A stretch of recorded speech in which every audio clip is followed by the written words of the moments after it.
नमस्कार, निश्चित में आपका स्वागत है। मैं हूं आपके साथ मोनिशा सिन्हा।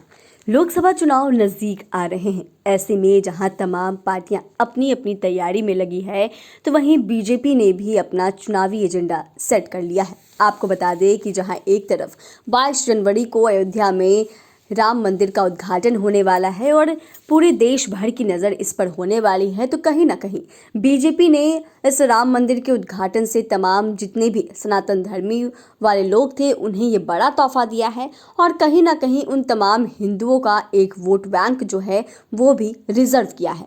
लेकिन अब लोकसभा चुनाव की घोषणा होने से पहले देश के प्रधानमंत्री नरेंद्र मोदी और गृह मंत्री अमित शाह बिहार को नापेंगे। जी हाँ, दरअसल हम ऐसी बात इसलिए कह रहे हैं कि 22 जनवरी को प्राण प्रतिष्ठा है और प्राण प्रतिष्ठा के बाद दनादन रैलियां होनी शुरू हो जाएगी और इससे आप समझ सकते हैं कि ये तमाम रैलियां आने वाले लोकसभा चुनाव की तैयारियों को लेकर या उसकी जीत को लेकर होने वाली है।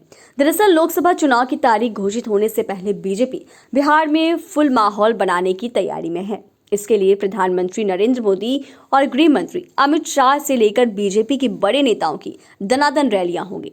अयोध्या में 22 जनवरी को राम मंदिर की प्राण प्रतिष्ठा के बाद बिहार में बीजेपी की रैलियों का कार्यक्रम तय किया जाएगा। जनवरी अंत तक फरवरी महीने में इसकी शुरुआत हो सकती है। मोदी और शाह के अलावा जेपी नड्डा, राजनाथ सिंह नेताओं की भी बिहार में चुनावी सभाएं कराई जाएगी। वहीं बिहार के मुख्यमंत्री नीतीश कुमार के एनडीए छोड़कर महागठबंधन में जाने के बाद बीजेपी की सत्ता से बाहर हो गई। अब पार्टी 2024 के लोकसभा चुनाव में अपने दम पर दमदार जीत पर नजर टिकाए हुए है। पिछले साल एनडीए में बिहार में 40 में से 39 सीटों पर जीत दर्ज की थी। उस समय नीतीश की जदयू भी बीजेपी के साथ थी। इस बार स्थिति अलग है। नीतीश और लालू की जोड़ी को टक्कर देने के लिए बीजेपी अपने शीर्ष नेताओं को बिहार में उतारने जा रही है। बताया जा रहा है कि प्रधानमंत्री नरेंद्र मोदी के अलावा गृह मंत्री अमित शाह, रक्षा मंत्री राजनाथ सिंह, पार्टी के राष्ट्रीय अध्यक्ष जेपी नड्डा बिहार आने वाले हैं और वहीं बिहार में कई जगहों पर रैलियां होने वाली है। और इसको लेकर यह भी आपको बता दें तो अलग अलग जिलों में चुनावी रैलियां करेंगे। पीएम मोदी और अमित शाह की राज्य में कम से कम 3 से 3 रैलियां होंगी।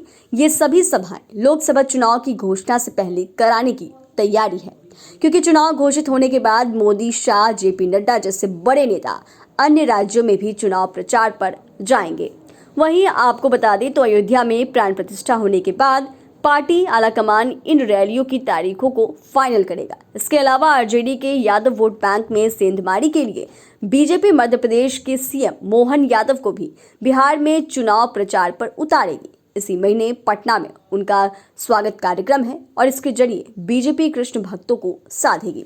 इस तरीके से आप समझ सकते हैं कि जहां एक तरफ यह देखने को मिल रहा है कि लोकसभा चुनाव नजदीक आने वाले हैं और अभी तारीखों का ऐलान होने वाला है, तो तमाम विपक्षी पार्टियां भी लोकसभा चुनाव की तैयारी में जुटी हुई है। तो अब बीजेपी भी इसमें कोई कसर नहीं छोड़ने को तैयार है और बीजेपी अयोध्या में प्राण प्रतिष्ठा के कार्यक्रम के बाद बिहार में खूब रैलियां करेंगी और बिहार को नापेंगे। चैनल को सब्सक्राइब करें, फेसबुक पेज को लाइक करें। धन्यवाद।